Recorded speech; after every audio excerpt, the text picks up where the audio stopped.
BJP राष्ट्रीय अध्यक्ष JP Nadda को भेटी मुख्यमंत्री मोहन माझी। दिल्ली में नड्डा को भेटी मुख्यमंत्री और स्वास्थ्य मंत्री मुकेश महालिंग। दलीय संगठन उपर नड्डा सहित आलोचना कर मोहन माझी। तेबे यह भेटघाट को नहीं एवं चर्चा आरंभ हो जाए। एपर्यंत निगम और विभिन्न बोर्ड अध्यक्ष हो ना बेले मुख्यमंत्री यहाँ आलोचना कर चर्चा आलोचना आरंभ हो जाए।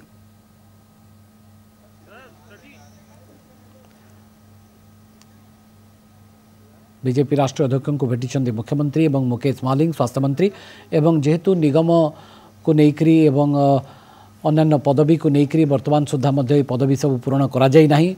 से चर्चा आलोचना वर्तमान जोरदार होती वर्तमान चर्चा आलोचना आरंभ होती। लगातार भाव में मुख्यमंत्री विभिन्न नेता को भेटुंट। तेणु यह एक समय ये चर्चा होगा भी स्वाभाविक, किंतु बीजेपी राष्ट्रीय अध्यक्ष को भेटा पर यह चर्चाटी आहरी बढ़ी जाइए।